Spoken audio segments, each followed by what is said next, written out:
আসসালামু আলাইকুম। আমি এমএস রকি। ছোট্ট বন্ধুরা তোমরা সবাই কেমন আছো? আশা করি অনেক ভালো আছো। তো আজকের ভিডিওতে হচ্ছে মূলত নুরানীর ৩য় জামাতের গণিত পৃষ্ঠা ২১ নিয়ে আলোচনা করব, যেটি হচ্ছে অনুশীলনী ৫ এ রয়েছে। আর হ্যাঁ, এরকম ইন্টারেস্টিং ভিডিও মানে হচ্ছে নুরানীর শিশু থেকে ৩য় জামাত পর্যন্ত যে নতুন বইগুলো রয়েছে সেগুলোর পৃষ্ঠা ভিত্তিক আলোচনা কিন্তু আমাদের ইউটিউব চ্যানেল, আমাদের ফেসবুক পেজে প্রতিনিয়তই আপলোড হচ্ছে। তাই আর দেরি না করে এখনই আমাদের ইউটিউব চ্যানেল থেকে ভিডিওটি দেখে থাকলে অবশ্যই সাবস্ক্রাইব করে রাখো। আর যদি এই মুহূর্তে ফেসবুক পেজ থেকে দেখে থাকো তাহলে অবশ্যই ফলো করে রাখো। চলো আমরা ভিডিওটি শুরু করছি। প্রথমে আমরা দেখতে পাচ্ছি ৩ নম্বরে রয়েছে ২১ পৃষ্ঠার হচ্ছে ৩ নাম্বার হচ্ছে শুরুতেই। ৩ নম্বরে কি রয়েছে? একটি প্রশ্নের অঙ্ক, যেটি হচ্ছে আমরা একটু পড়ে নিচ্ছি। দুটি সংখ্যার যোগফল একত্রে ৮৮০। তাদের একটি সংখ্যা ৪৪০ হলে অপর সংখ্যাটি কত? তাহলে আমরা কিভাবে করতেছি সমাধানটা একটু ভালো করে তোমরা লক্ষ্য করো। তাহলে আমরা প্রথমে লিখবো হচ্ছে দুটি সংখ্যার যোগফল একত্রে ৮৮০। এই প্রথম লাইনটা ঠিক যতটুকু আছে, প্রথম লাইনটা ঠিক যতটুকু আছে ততটুকুই আমরা এখানে লিখে দিচ্ছি। দেখে দেখে লিখবা। এই দুইটি সংখ্যার যোগফল একত্রে ৮৮০। এইটাকে আমরা এখন এইখানে লিখে দিব। দেখো তোমরা সমাধানটা আমরা শুরু করছি। দুইটি সংখ্যার প্রথমে লিখবো দুইটি, তারপরে সংখ্যা লিখেছি, এখন লিখবো যোগফল।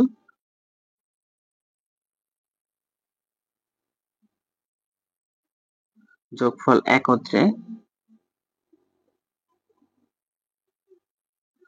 ৮৮০। ওকে, ঠিক এই লাইনটাকে আমরা এখানে লিখে দিছি দেখে দেখে। এখন আমরা পরবর্তী দ্বিতীয় লাইনটা সাজাবো। দ্বিতীয় লাইনটা কিভাবে হবে? দ্বিতীয় লাইনটা হবে তাদের একটি সংখ্যা ৪৪০। ঠিক এইটুকু, এই যে এখান থেকে এতটুকু আমরা নিয়ে জাস্ট এখানে বসা দিব। ওকে, তাহলে লিখবো প্রথমে তাদের, এই যে এটা লিখবো তাদের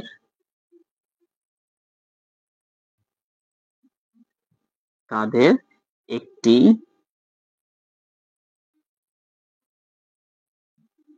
সংখ্যা, তাদের একটি সংখ্যা কত? ৪৪০। তাহলে আমরা এখানে লিখে দিব। অবশ্যই ৪৪০টা আমরা এখানে লিখলে হবে না, এটাকে সংখ্যার বরাবর লিখতে হবে। ওকে, ৪৪০। তাহলে আমরা বরাবর বরাবর করে লিখে দিব ৪৪০। ওকে, এরপর আমরা এখানে একটা দাগ দিব। এরপরে অঙ্কটা কি হবে? এখন বলছে যে অপর সংখ্যাটি বের করার জন্য। এখন বলছে দুটি সংখ্যার যোগফল একত্রে, মানে এমন দুইটা সংখ্যা যেটার হচ্ছে যোগফলটা একসাথে দেওয়া রয়েছে ৮৮০। ওকে, এখন তাদের মধ্যে একটা সংখ্যা হচ্ছে ৪৪০। এখন একটা সংখ্যা যদি ৪৪০ হয় তাহলে অপর সংখ্যাটি আমরা বের করতে হবে। এখন অপর সংখ্যাটি বের করার জন্য, যেহেতু ৮৮০ আমাদের দুইটা সংখ্যা কিন্তু একসাথে এখানে, তার মধ্যে একটা এখানে, তাহলে এই দুইটা থেকে আমরা অলরেডি একটা পেয়ে গেছি। এখন আরেকটা বের করবো। আরেকটা বের করতে হলে আমাদেরকে কি করতে হবে? অবশ্যই বিয়োগ করতে হবে। তার জন্য আমরা এখানে বিয়োগ করে নিব। ওকে, বিয়োগ। এখন আমরা উপর সংখ্যাটি বের করব। দেখো আমাদেরকে চাইছে এখানে উপর সংখ্যাটি কত, তাহলে উপর সংখ্যাটি বের করছি আমরা।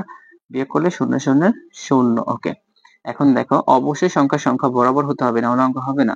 এরপর দেখো ৪ এর পর থেকে আমরা ৮ থেকে ৪ যদি আমরা বাদ দিই, বিয়োগের বেলা তো বাদ যায় বা কমে যায়, তাহলে ৮ থেকে ৪ বাদ দিলে কত থাকে? ৪। আবার ৮ থেকে ৪ বাদ দিলে কত থাকে? ৪। তাহলে অপর সংখ্যাটা আমরা পেয়ে গেছি ৪৪০। তাহলে আমরা এখানে লিখে দিব এই যে অপর সংখ্যাটি, যে অপর, এটা এখানে লিখবো অপর, তারপরে কি? সংখ্যাটি, সংখ্যাটি। তাহলে অপর সংখ্যাটি এটাও দেখে দেখে এখানে লিখে দিলাম, এবং যেটা আমরা বিয়োগ করেছি সেটা এখানে আছে। তাহলে আমরা উত্তরে কি লিখবো? উত্তর হচ্ছে ৪৪০। অথবা অপর সংখ্যাটি এটা, এটা লিখে দিলে হবে উত্তর অপর সংখ্যাটি ৪৪০। ৪৪০। ওকে, তো এই ছিল মূলত ৩ নম্বর অঙ্কের সমাধানটা এখানে রয়েছে। একটা পর্যন্ত হচ্ছে সমাধান। তো আমরা এই সমাধানটা, এই অঙ্কের সমাধানটা তো খুব সহজে তোমরা এভাবে করে ফেলতে পারবে। তো এটা ছিল আমাদের ৩ নম্বর অঙ্কের সমাধান। এখন আমরা চলে যাচ্ছি ৪ নম্বরে। এখানে কি রয়েছে? আমরা একটু পড়ে নিচ্ছি অঙ্কটা। একটি টুপি ও একটি পাঞ্জাবির দাম একত্রে ৯৯০ টাকা। টুপির দাম ৫৫ টাকা হলে পাঞ্জাবির দাম কত? ওকে, তাহলে আমরা এটা সমাধানটা করব। এখন কি লিখবো? আমাদেরকে লিখতে হবে একটি টুপি ও একটি পাঞ্জাবির দাম একত্রে ৯৯০ টাকা। এই পুরা লাইনটা, পুরো লাইনটাকে আমরা এখন এখানে লিখতে হবে, যেহেতু এই অঙ্কটার মধ্যে আমরা এটাকে শর্ট করলে হবে না, শর্ট করার মতো কোনো সিস্টেমই নেই, এই লাইন থেকে কোনটা কমানোর মতো কোনো সিস্টেম আমি দেখছি না। এখানে আমাদেরকে পুরো লাইনটাই এখানে লিখতে হবে। ওকে, আমরা সমাধানটা শুরু করছি। একটি টুপি, এটা দেখে দেখে লিখবো। একটি টুপি,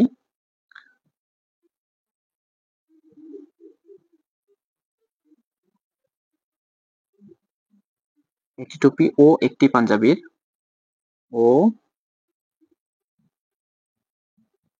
একটি পাঞ্জাবির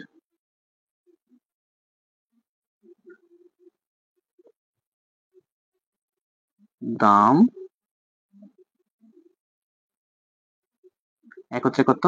990, 990 টাকা। আচ্ছা, আমরা দেখো একটি টুপি ও একটি পাঞ্জাবির দাম একত্রে 990 টাকা, মানে পুরো লাইনটা এখানে লিখে দিব দেখে দেখে। ওকে, এরপরে আসো, এই লাইনটা লেখার পরে দ্বিতীয় লাইনটা আমরা এখন সাজাবো। দ্বিতীয় লাইনে কি হবে? টুপির দাম 55 টাকা। আমরা কি লিখবো? টুপির দাম 55 টাকা। ওকে, লিখেছি। টুপির দাম কত? 55 কে এখানে লিখবো না, এই 55 কে আমাদেরকে এখানে লিখতে হবে না, এটা আমাকে এই সংখ্যার নিচে লিখতে হবে। সংখ্যার বরাবর সংখ্যা অবশ্যই হতে হবে, শূন্যের বরাবর 5, 9 এর বরাবর 5 এবং এই জায়গাটা খালি থাকবে। ওকে, টাকা নিচে ডট ডট দিব। ওকে, অঙ্কটা কি হবে? আমাদেরকে বলছে যে টুপির দাম 55 টাকা হলে পাঞ্জাবির দাম কত? মানে দুইটা জিনিস, একটা টুপি কিনছে, একটা পাঞ্জাবি কিনছে, সেই দামটা একত্রে দেওয়া আছে 990, মানে একসাথে নিচে 990 টাকা। তার মধ্যে থেকে পাঞ্জাবির টুপির দাম দেওয়া আছে 55 টাকা, কিন্তু পাঞ্জাবির দামটা নাই। তার মানে 55 টাকা এখান থেকে বের হয়ে গেছে, বাকি যেটা বের হবে সেটা হবে পাঞ্জাবির দাম। এখন সেটা বের করতে হবে, আমাদেরকে বিয়োগ করতে হবে। তাহলে আমরা এখানে বিয়োগ করব। ওকে, এখন দেখো বিয়োগটা করে নিচ্ছি। শূন্যকে 10 ধরতে হবে, তাহলে 10 থেকে 5 বাদ দিলে কত থাকবে? 5 হাতে আছে 1। আচ্ছা, হাতের 1 5 এর সাথে যোগ হবে, 5 আর 1 6, 9 থেকে 6 বাদ দিলে কত থাকবে? 6 এর পরে 7 8 9 কত থাকে? 3 হাতে এবার নাই, তাহলে 9 এর 9 বসে যাবে। তাহলে কত? 935 টাকার নিচে টাকা লিখে দিব, এটা এখানে লিখে দিব। আর এখানে কি হবে? এখানে হবে, বলছে যে পাঞ্জাবির দাম কত, তার মানে পাঞ্জাবির দাম এটা লিখে দিব, পাঞ্জাবির দাম এই দাগের মধ্যে। তাহলে আমরা লিখে দিচ্ছি পাঞ্জাবির দাম। তাহলে পাঞ্জাবির দাম এত। তাহলে উত্তর 935 মানে হচ্ছে 935 টাকা। ওকে, তো এই ছিল হচ্ছে আমাদের সমাধান 4 নম্বর অঙ্কে। তো আমরা এখন চলে যাচ্ছি 5 নম্বরে। আমরা অঙ্কটাকে শুরুতে পড়ে নিব। 5 নম্বর অঙ্কে কি রয়েছে? 875 থেকে কোন সংখ্যা বিয়োগ করলে 370 পাওয়া যাবে? তাহলে এইটা বের করতে হলে আমাদেরকে প্রথমে অঙ্কটা বিয়োগ করতে হবে। এখন বিয়োগ করার জন্য এটা কিন্তু অন্যান্য প্রশ্নের অঙ্কের মতো কোনো কিছু লিখতে হবে, লিখে তারপরে বিয়োগ করতে হবে এমন না। এটাকে আমরা চাইলে শর্টকাট নিয়মে, একদম সহজ নিয়মে করতে পারি। এইভাবে দেখো আমরা সমাধানটা কিভাবে করছি। দেখো, প্রথমে 875 মানে 875 কে আমরা এখানে লিখে নিব। 875 লেখার পরে 370 মানে 370 কেও আমরা এখানে লিখে নিব। 370। ওকে, লেখার পরে আমরা এখানে বিয়োগ চিহ্ন দিয়ে দিব, যেহেতু বিয়োগ করতে হবে। এখন দেখো করে নেব, 5 আর 0 বিয়োগ করলে 5 এর 5ই হবে, সাথে সাথে মিলে গেলে কত হবে? 0। 8 থেকে 3 বিয়োগ করলে কত থাকবে? 5। ওকে, তাহলে দেখো 505 আমরা এখানে বিয়োগ করার পরে এইটা পাইছি, তার মানে 875 থেকে 505 বিয়োগ করলে 370 পাওয়া যাবে। এটাই মূলত উত্তর। তাহলে আমরা উত্তরটা কিভাবে লিখব? উত্তরটা হচ্ছে মেইন ইম্পর্টেন্ট। উত্তরটা ঠিক সাজিয়ে লিখতে হবে। তোমাদেরকে কিভাবে সাজিয়ে লিখতে হবে দেখো, আমরা উত্তর লিখছি। উত্তর প্রথমে বিয়োগটা করবে, তারপর উত্তরটা লিখবে এইভাবে। দেখো, প্রথমে লিখবে 875 875 থেকে কোন সংখ্যার জায়গায় আমরা লিখবো? 850 থেকে আমরা লিখবো 505। 505 বিয়োগ করলে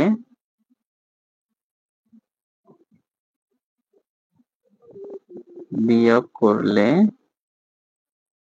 বিয়োগ করলে হচ্ছে 370 পাওয়া যাবে। 370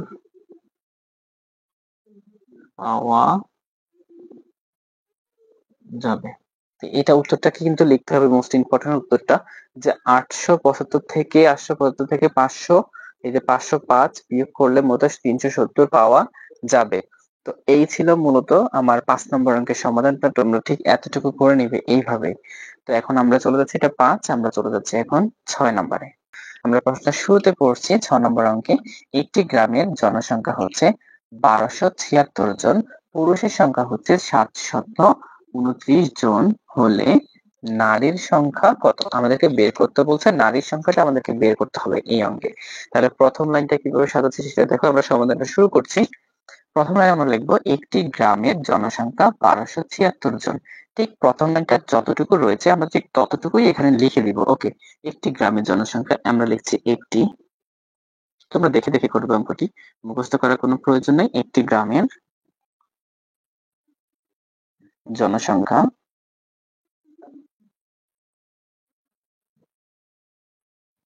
তারপরে কত?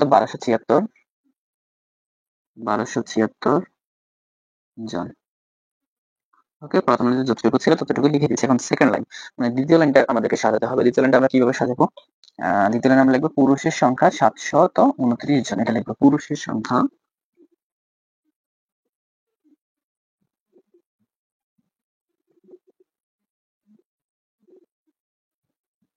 কত? 729 জন। অবশ্যই 6 এর নিচে 9, 7 এর নিচে 2 এবং 2 এর নিচে 7, 1 এর নিচটা খালি থাকবে। অবশ্যই সংখ্যা বরাবর সুন্দর করে তোমরা বসাবে। ওকে, অঙ্কটা আমরা কি করতে হবে? যেহেতু নারীর সংখ্যা কত, আমাদেরকে নারীর সংখ্যা বের করতে বলছে। যেটা আছে, একটা আছে মোট এবং হচ্ছে পুরুষের সংখ্যা আছে, এটার মধ্যে থেকে পুরুষ হচ্ছে এত, তাহলে নারীর সংখ্যা কত? তাহলে এত থেকে এত বিয়োগ করলেই মূলত আমাদেরকে নারীর সংখ্যা বের করতে পারবে। তার মানে অঙ্কটা আমাদেরকে বিয়োগ করতে হবে। ওকে, বিয়োগ। এখন দেখো 6 থেকে উপরের সংখ্যা ছোট, তাহলে 6 কে 16 ধরতে হবে। 16 থেকে 9 বিয়োগ করলে মূলত হবে কত? 7। হাতে কিছু নাই, সরি, হাতে আছে 1, হাতে একটা 2 সাথে যোগ হলে 3, 7 থেকে 3 বাদ দিলে কত থাকবে? 4। 7 এর পর থেকে বা 12 থেকে 7 বাদ দিলে কত থাকবে? 12 থেকে 7 বাদ দিলে কত থাকবে? 5। হাতে আছে 1, হাতের একটা মনে মনে এখানে বসালে একে মিলে গেছে শূন্য, বিয়োগের বেলায় বামের শূন্য বসে না। তাহলে এখানে কত হয়েছে? 547। আমরা ধরে নিচে জন লিখে দিব। ওকে, এখানে কি লিখবো? এখানে লিখবো হচ্ছে নারীর সংখ্যা, এটা এখানে লিখে দিব নারীর সংখ্যা। ওকে, নারীর সংখ্যা কত? 547 জন। উত্তর 547 জন। ওকে, তো এই ছিল মূলত 6 নম্বর অঙ্কের সমাধান। তোমরা এইভাবে খুব সহজেই করে নিবে। তো এটি ছিল 6 নম্বর। আমরা এখন চলে যাচ্ছি 7 নম্বরে। শুরুতে আমরা অঙ্কটা পড়ে নিব। আফজল সাহেবের মাসিক আয় হচ্ছে 18,500 টাকা। পরিবার বাবদ ব্যয় হয় 13,200 টাকা। প্রতি মাসে তার কাছে কত টাকা অবশিষ্ট থাকে? তার মানে কি? একটা মাসিক আয় ব্যয়ের হিসাব এখানে। আচ্ছা, তখন আমরা কিভাবে সমাধান করছি ভালো করে একটু স্ক্রিনটা লক্ষ্য করো। আহ, প্রথম লাইনটা আমরা কি লিখতে পারি? প্রথম লাইনটা হচ্ছে আমরা লিখতে পারি আফজাল সাহেবের মাসিক আয় 18,500 টাকা। চাইলে আমরা পুরোটাও লিখতে পারি, আবার চাইলে এতটুকু লিখতে পারি, মানে মাসিক আয়। না, মাসিক আয়টা দিলে এদিকে আবার মিলে না, তার মানে আমাদেরকে পুরোটাই লিখতে হবে। আফজাল সাহেবের মাসিক আয় 18,500 টাকা, পুরো লাইনটা আমরা এখানে লিখবো। ওকে, সমাধানটা করছি। আফজাল সাহেবের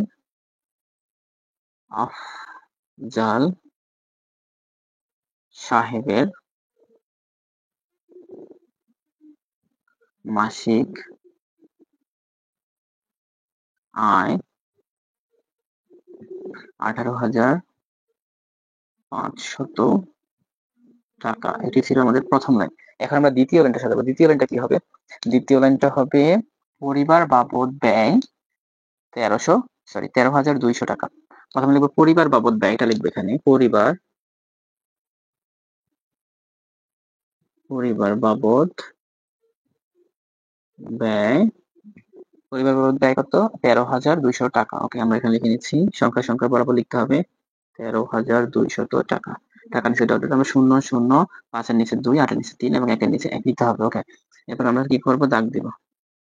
ওকে, দাগ দেওয়ার পর এখন অঙ্কটা কি হবে? যেহেতু প্রতি মাসে তার কাছে আর কত টাকা অবশিষ্ট থাকে, তার মানে সে টাকাটা খরচ করছে। খরচ করার পরে তার কাছে যেটা অবশিষ্ট থাকে এইটা বের করতে হলেও আমাদেরকে অঙ্কটা বিয়োগ করতে হবে। ওকে, আমরা বিয়োগ চিহ্ন দিয়ে নিব এখানে, বিয়োগ। ওকে, তো আমরা বিয়োগটা করে নিই। 0 0 বিয়োগ করলে কত হয়? 0। 0 0 বিয়োগ করলে কত হয়? 0। 5 থেকে 2 বাদ দিলে 3, 8 থেকে 3 বাদ দিলে কত থাকে? 5। এক একে মিলে গেলে শূন্য, বিয়োগের বেলায় বামে শূন্য বসে না। তাহলে কত? 5,300 টাকার নিচে আমরা টাকা লিখে দিব। ওকে, এখানে দাগের মধ্যে কি লিখবো? অবশিষ্ট থাকে, এটা লিখে দিব। অবশিষ্ট থাকে, এটা এখানে অবশিষ্ট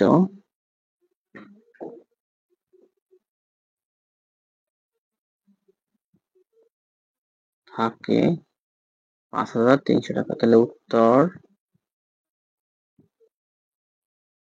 5,300 টাকা। ওকে, তো এই ছিল 7 নম্বর অঙ্কের সমাধান। এটা হচ্ছে 7 নম্বর অঙ্কের সমাধান। তোমরা এইভাবে খুব সহজে করে নিবে। আমরা এখন চলে যাচ্ছি 8 নম্বরে। আমরা 8 নম্বর অঙ্কটি পড়ে নিব। ওকে, দেখো 4, 0, 9 এই তিনটি অঙ্ক দ্বারা গঠিত বৃহত্তম ও ক্ষুদ্রতম সংখ্যার বিয়োগফল নির্ণয় করো। তাহলে আমরা অঙ্কটির সমাধানটা এখন শুরু করব। ওকে, সমাধান শুরু করার আগে তোমাদেরকে বলে রাখি, আমাদেরকে বলছে এই তিনটা অঙ্ক ব্যবহার করে বৃহত্তম সংখ্যাকে বের করে, তারপরে ক্ষুদ্রতম সংখ্যা বের করে, তারপরে মূলত আমাদেরকে অঙ্কটি করতে হবে। আচ্ছা, যাই হোক, এখন আমরা অঙ্কটা সাজাবো। 4, 0, 9 আমরা এটাই লিখে নিব। অঙ্কটা শুরু করছি। সমাধান 4, 0, 9। ওকে, 4, 0, 9 লিখেছি। এখন কমা দিয়ে নিব। ওকে, 4, 0, 9 দ্বারা গঠিত বৃহত্তম, দ্বারা গঠিত বৃহত্তম এটা লিখবো, দ্বারা গঠিত বৃহত্তম, বৃহত্তমর পরে আমরা এখন লেখো, বৃহত্তমর পরে কি লিখবো? সংখ্যা, বৃহত্তম সংখ্যা। ওকে, তাহলে 4, 0, 9 দ্বারা গঠিত বৃহত্তম সংখ্যা, এবং বৃহত্তম মানে কি সেটা আমাদেরকে আগে বুঝতে হবে। তারপরে ক্ষুদ্রতম মানে কি সেটা আমরা আরেকটা লাইন লিখে নিচ্ছি। এখানে দুইটা লাইন একসাথে করছি। 4, 0, 9 আবারও লিখবো। 4, 0, 9 দ্বারা গঠিত বৃহত্তম, নিচে হবে ক্ষুদ্রতম, ক্ষুদ্রতম সংখ্যা, নিচে ডট ডট, এগুলো ডট ডট হবে কারণ এখানে সেম সংখ্যাই হবে, এই জন্য আমরা ডট দিয়ে রেখেছি। ওকে, এখানে একটা টান দিব, এখানে একটা সমান সমান দিতে পারি। ওকে, এখন দেখো 4, 0, 9 দ্বারা গঠিত বৃহত্তম এবং ক্ষুদ্রতম এই দুইটা হচ্ছে মূল ইম্পর্টেন্ট। আমাদেরকে এখানে বৃহত্তম এবং ক্ষুদ্রতম সংখ্যাই আমাদেরকে আগে সিলেক্ট করতে হবে। ওকে, তাহলে 4, 0, 9 দ্বারা গঠিত বৃহত্তম সংখ্যা কি হবে? বৃহত্তম মানে হচ্ছে বড়। আগে বুঝো তোমরা, বৃহত্তম মানে হচ্ছে বড় এবং ক্ষুদ্রতম মানে হচ্ছে ছোট। তাহলে বড় আর ছোটর বিষয়গুলো কি? এখন প্রথম লাইন চাইছে হচ্ছে বৃহত্তম। তাহলে বৃহত্তম এখানে দেখো 4, 0, 9 এর মধ্যে সব থেকে বড় সংখ্যা কত? 4 বড় নাকি 0 বড় নাকি 9 বড়? তার মানে অবশ্যই 9 বড়। তাহলে আমরা প্রথমে লিখবো এখানে 9। 9 এর পরে কোনটা বড়? অবশ্যই 4 বড়। তারপরে আমরা লিখবো 4। 4 এর পরে কোনটা বড়? 0। তাহলে আমরা এখানে লিখে দিব 0। এইভাবে আগে সাজাইতে হবে। ওকে, এখন আছে ক্ষুদ্রতম। ক্ষুদ্রতম এখানে আমরা কিভাবে সাজাবো? ক্ষুদ্রতম মানে হচ্ছে ছোট। তার মানে এখানে সব থেকে ছোট সংখ্যা কত? 4, 0, 9 এর মধ্যে সব থেকে ছোট সংখ্যা হচ্ছে 0। আর হ্যাঁ, ক্ষুদ্রতমের বেলায় 0 আগে লেখা যায় না। 0 পরে যে কোনো একটাকে সংখ্যা লিখতে হয়, তারপরে মূলত 0 লেখা যায়। তাহলে আমরা এখন এটাকে কিভাবে করতে পারি? আমরা এখানে সব থেকে ছোট হলো 0। আমরা কি 0 লিখবো আগে? না, 0 বাদ দিয়ে 0 এর পরে কোনটা ছোট? 0 পরে সব থেকে ছোট হচ্ছে 4। তাহলে আমরা এখানে আগে 4 লিখবো। 4 এর পরে আমরা ওই শূন্যটা লিখে ফেলবো। তারপরে হচ্ছে কত? 9। এরপর আমরা 9 লিখে দিব। ওকে, আমাদের অঙ্কটা সাজানো শেষ। এখন আমরা অঙ্কটা করব। তার মানে আমাদেরকে এখন একটা দাগ দিতে হবে। ওকে, দাগ দেওয়া শেষ। এখন বলছে বিয়োগফল নির্ণয় করা। কি বলছে? বিয়োগফল নির্ণয় করা। তার মানে আমরা একটা বিয়োগ করে ফেলবো। ওকে, তাহলে আমরা বিয়োগ করে ফেলি। 0 থেকে 9, তার মানে 0 কে 10 ধরতে হবে যেহেতু 0 ছোট। তাহলে 10 থেকে 9 বাদ দিলে কত থাকে? 1। ওকে, হাতে আছে 1, হাতে একটা মনে মনে এখানে বসবে। 4 থেকে 1 বাদ দিলে কত থাকে? 3। আচ্ছা, 9 থেকে 4 বাদ দিলে কত থাকে? 5। ওকে, তাহলে 531। তাহলে আমরা বিয়োগফল নির্ণয় যেটা রয়েছে সেটা আমরা পেয়ে গেছি, সেটা হচ্ছে 531। তাহলে আমরা উত্তরে কি লিখবো? উত্তর, দাগে আর কিছু হবে না, উত্তর লিখে আমরা লিখবো এরপর আমরা লিখতে পারি হচ্ছে নির্ণয় বিয়োগফল। তাহলে আমরা এখানে লিখে দিচ্ছি উত্তরের নির্ণয় বিয়োগফল। নির্ণয় লিখে দিচ্ছি নির্ণয়। নির্ণয়ের পর আমরা এখানে লিখে দিব হচ্ছে বিয়োগফল। নির্ণয় বিয়োগফল, বিয়োগফল, হ্যাঁ, নির্ণয় বিয়োগফল হচ্ছে 531। তাহলে আমরা লিখে দিব 531। ওকে, তো এই ছিল মূলত 8 নম্বর অঙ্কের সমাধান। তো আজকের ভিডিও এই পর্যন্তই। দেখা হচ্ছে পরবর্তী ভিডিওতে। আল্লাহ হাফেজ।